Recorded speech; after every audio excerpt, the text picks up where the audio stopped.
GIF, what's going on, guys? I'm Aaron from PhoneDog.com, and I'm here with two awesome Sprint Android handsets. One is the Motorola PHOTON 4G, came out on July 31st, and it's arguably Sprint's best Android handset. It competes directly with the Evo 3D, and it has a dual-core 1 GHz NVIDIA Tegra 2 processor, global roaming capabilities, Android 2.3, and it even has that kickstand on the back the Evo 4G lovers have. Then you have the stock Android experience. You have the Google Nexus S 4G over here, 1 GHz single core, so a little bit less powerful, but you get the vanilla Android experience over here. 5 megapixel camera, front facing camera, and so Android 2.3 is preloaded on both of these devices. Which one's the best? Well, it's going to depend a lot on what you prefer. We're going to do a dogfight to see which one has the best balance of features and performance. First, special thanks to our friends at Best Buy. They always hook us up with phones that we give to you. And the One Paw Bandit game, when you go into Best Buy to get either of these devices, they'll help you set up your email, your web. It's a little program they like to call Walkout Working, and they'll get you set up and ready to go. But enough of that, let's get into it. Dogfight, Photon,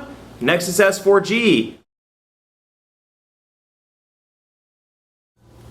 Before we go into the market, I have to point this out, or actually before I show you some of the widgets on the Nexus S 4G, I have to point out the shut-off animation of Gingerbread. It's that kind of TV animation where it pops off like that. But the lock screens are a little bit different. You can see here, not a huge change, but like I said, they're both running Android 2.3, but this one's running Motorola Skins. A little bit of a change on the Motorola applications platform side. But let's take a look at the widgets here. These are all going to be stock Android widgets, so nothing big over here. You can see analog clock, battery life, which is a widget I have downloaded, calendar, and they're all going to be kind of those boring. Apparently I have Duke Energy bill due on the 15th, so that's good. But you can see, you know, pretty boring widgets there, and nothing else outside, you know, Google Voice, latitude, market, news and weather. Actually, this is one of my favorites. News and weather.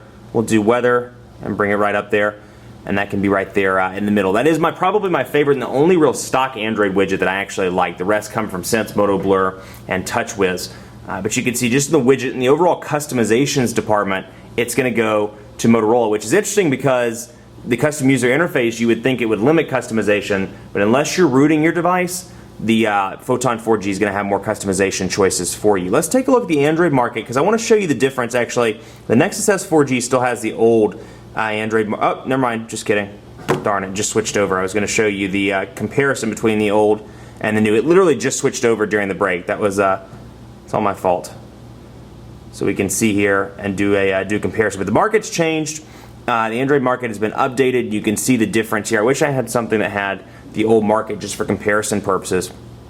But you can see here apps, games, books, and movies can all be purchased from the Android market. And it's in this customizable little boxy type format. It reminds me a lot of Microsoft's Metro UI. Kind of tiles everywhere, like random rectangular tiles. And you can see in apps, for example, when I load this up. We'll load it up here so you can see if it decides to work. Sprint's 3G speeds aren't the best. Haven't been the best as of late. 4G's been pretty decent, but 3G's been struggling. So you can see over here though, new animations up here. The search little button is new as well, and you can see some squares, some rectangles, and kind of all in between. It's just kind of a customized look, and you can see how long 3G is taking. We'll go over here to top paid and top free so you can see the various apps and how different it looks. So let's go over here to Facebook for Android, for example, and you can see the option to share and the option to go back. And it's kind of this black type color scheme, black and gray. I can update or uninstall, and then screenshots will come up right here. I can allow automatic updating from the app, rate and review, what's new, description, overall reviews, visit web page, related, and then market content. So a lot of options from the actual market itself. So I don't want to spend too much time on that, but just wanted to show that to you. Now you can bring up a couple of different, let me clear this out, pardon me while I do this.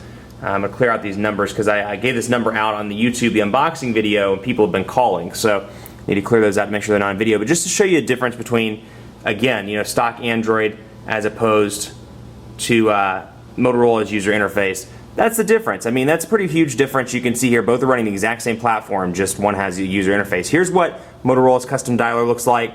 You can it's sorted by recent contacts and favorites, and when I start dialing, it'll bring up that person's in my contacts list. Like I'll bring up Old Man, for example, and you can see it brings up two matches, Old Man, and it gives me the option to dial directly. If I type in the name or type in the number, if I were to type in 867, it'll bring up all the options I have under 867, which one would be the Old Man. Then over here you have this kind of subtle black and gray again with the subtle lines underneath the numbers, and then you have your call button, and you have call log, contacts, and favorites up there at the top. So pretty different there. And you'll notice that the capacitive buttons are different as well. You have menu, home, back, and search over here, whereas it's back, menu, search, and home over here. So it's kind of the eternal Android debate. They always switch around depending on which manufacturer is making the device.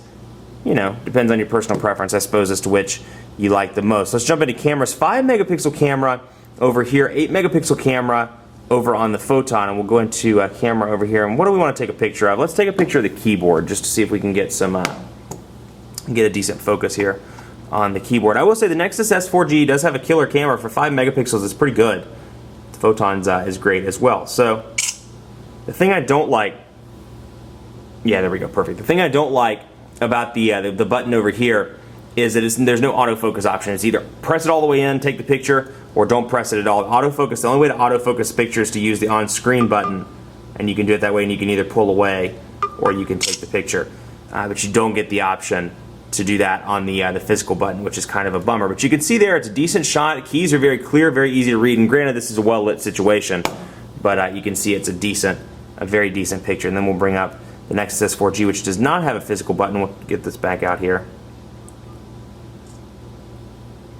And just to give you a loose camera test based on what the settings come like out of the box, you can see here they are, and you can see the kind of the difference in the way that they look. Don't get me wrong, great camera over here. The edge does go to the Photon 4G though in the camera department. The 8 megapixels is pretty impressive on the Photon. Let's load up quadrant standard on both of these just to get an idea of what, you know, benchmarks. Take these with a grain of salt because benchmarks are finicky. They don't always depend, or real life performance isn't always shown in the full benchmarks. So keep that in mind. We're going to run those here as well. I'll talk a little bit about call quality. Now it's funny, call quality has been good on both of these devices. The earpiece has been loud, but I mean the Photon 4G just knocks it out of the water when it comes to reception. I mean it just beats everything. It beats the Nexus S4G. It definitely beats the Evo 3D, which I was a little frustrated with the Evo's wireless radio. But the Nexus S4G has pretty good wireless radio, and the Photon knocks it out, even knocks it out of the park. So something to keep in mind there. If you're looking for something again with great call quality, the Photon's going to be your device. But both sound great on the earpiece front. You know, speakers are nice and loud. Callers had no problems hearing me. When I took it to the dead spot, a couple dead spots actually, the Photon made all the difference in the world. Now battery life, moderate use, you're going to make it about a day with both of these. 1,650 milliamp hour battery over here, 1,500 milliamp hour battery over here. Moderate use, you know, I text messaged, I emailed, called, had my email accounts constantly synced to the device, downloaded a couple of apps, played around, you know, turned it on and off, and I made it through the day. I consider that to be moderate use. I made it through the day and into the evening before both of these required a recharge. So I had no problems with battery, but if you're a heavy user, you're going to want either the dock for the Photon or a separate battery for both of these devices, or maybe a car charger. 2,484 over here, so much faster than this one at 1,404, but that really wasn't the point why I did it. I wanted to show you, as one of the single core devices, how fast this thing runs for a single core unit. 1,404 is definitely a respectable score for a single core device, but still if you're comparing these together, the 2,484 over here, 2,484 on the Photon is far better. Let's do a quick browser test and see if we can get those browsers to load up, given Sprint's kind of slow 3G data speeds. I don't know what's going on with the network at the moment, but we'll bring up PhoneDog. Both of those. PhoneDog.com. And we'll wait for those to load up. Now obviously you get some sort of real estate advantage to having the 4.3-inch display versus the 4-inch. But again, you know, if you're just doing stuff like browsing the web, you're going to notice it when you're browsing the web. You're going to notice it when you're text messaging. If you're coming up from, you know, a 3.5-inch display, obviously any of these are going to be fine for you. But if you're coming down maybe from a 4.3 or a 4.5-inch display, you may want to stick with the Photon. It may be a little bit too small for you. That said, I do think 4 inches is a nice sweet spot between the two. But you can really see the difference here. The colors are richer on the Super AMOLED Plus display, and I can't really hold these close enough, I don't think, to give you an accurate indicator. But the colors really are richer on the Nexus S4G. That said, it's far brighter and still nice and high resolution on the Photon. But let me see how close I can get it to see if you can see any sort of the pixelation from this device. I'm going to get it like right up here against the camera, so bear with me, see if we can see any. You can see the pixelation. Take a look at the battery meter there, and take a look at the signal strength indicator, and you can see the pixelation that I'm talking about as a result of PenTile. Now bear with me while I try that same thing on this one, and you can really see the difference there. There we go. You can see the difference between the two devices. Much less pixelation on the Super AMOLED Plus side. So we're loading up on the Photon 4G right now, and you can see pinch to zoom, even though the page isn't fully loaded, is relatively fast. And they've improved that substantially over the course of different Android builds. Gingerbread does a great job. And something I really like about Motorola's applications platform, the transition effects. Transition effects are intended to fool your eyes instead of just a brash like this. Take a look at this. It's very brash, portrait to landscape, no transition. So you really sit there and you're like, this is taking a long time. Whereas with this, the transition effect is intended to fool your eyes. So you have that, and then of course you can go and open up second windows. Now this is very much like stock Android. I'm glad I'm comparing both of these so you can see when you load up a second window over here. Look how similar those are. You don't get the page preview like you do with TouchWiz and like you do with Sense. So you only get text options. So you can see pinch to zoom relatively fast here. Easy to zoom in and out, and we'll double tap out and double tap in, and of course the flash advertisements are running in the background. So given the flash is running, definitely impressive performance there for pinch to zoom in and out. Quick and easy. And then let's load up. This one's still taking its sweet time. But just to give you an idea of the pinch to zoom, you can really see it there, and we'll go up to the logo so you can see. Pinch to zoom, even while the page is loading and other stuff is downloading, still relatively quick. And then of course, you do get the quick portrait to landscape transitions, which I don't like as much, but that's something to keep in mind. I got to run because we're running out of time. I want to do a speed test just to give you a comparison between these two. And we're going to stop that actually, if I can, so we can do our network speed test here and get an idea of which one's faster. Now again, these are all kind of random, but we'll go in here and do speed test. And yes, eHarmony was pre-installed on this when I was testing out the application. If you want to find me, my username is sexyman1337, because I am, that's a cool thing, right? 1337. Oh yeah. Let's see here. Greensboro. We're going to load this one up on Greensboro as well as soon as it finds it, and we'll get the speed test going. Load it up on both. We'll begin the test and do a little bit of a comparison. Talk to you a bit about Sprint's network capabilities. 3G, and I've traveled with phones like this. Traveled with the Nexus S 4G actually to Manhattan for a trip last month. And I've taken these with me to several different parts of the state. So it's not just the Charlotte metro area. I've traveled in several areas, and Sprint's really struggling in the 3G department. Their 4G speeds are hit or miss. Sometimes they're great, sometimes they're terrible. But the 3G is pretty consistently poor. Like you look at 0.36 megabits per second. Now in comparison, EVDO is just a slow old technology anyway. But 0.34 or 0.36 in comparison to, let's say, Verizon's 1 to 1.5 megabits per second, it's pretty substantial when you're browsing the web or you're downloading apps. You're doing all these things that these super cool smartphones in today's world do. You need fast data speeds. So keep in mind, my advice would be check these. Take advantage of Sprint's 30-day policy. Check the data speeds. Make sure it's something you can live with for 2 years. Because again, the 4G speeds aren't terrible in a lot of places. I was averaging like 7 to 10 megabits per second yesterday when I was testing 4G in Center City. But again, 3G just not great. Not great at all. 0.28 megabits per second over there, and it's pretty consistently bad. You can see the results here that I've had in the past, and then you can see the ones that I did yesterday when I was testing. So you can see the differences. Sprint's 3G network speeds really need some work. But a Dogfight winner has to be declared, and it's going, of course, to the Motorola Photon 4G. This is the better device all around in terms of specs.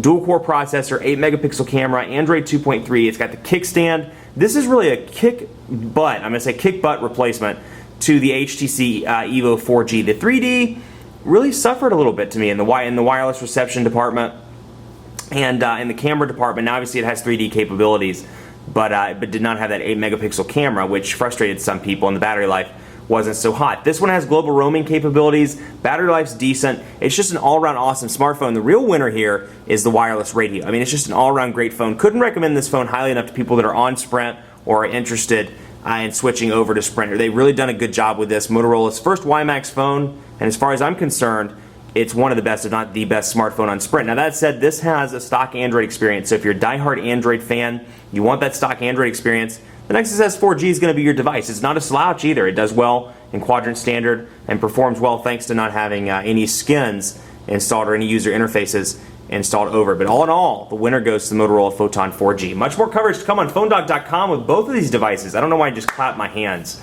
behind the camera when I said that, but much more coverage to come. Maybe it's just because I'm excited about our greatest tech giveaway ever. Be sure to check us out and like us on Facebook.com at facebook.com/PhoneDog because we're giving away tablets as part of this super cool contest. We're doing it every Tuesday and every Thursday. So find out more at facebook.com/PhoneDog. And as always, be sure to follow me on Twitter, PhoneDog_Aaron. Come say hello. Let me know what you think about this dogfight. And hit me up on Facebook too, facebook.com/PhoneDogAB. It's Friday. You know what that means. A little bit more work to do, but after that, the weekend will be here. Thanks so much for watching. We'll see you next time and have a great weekend.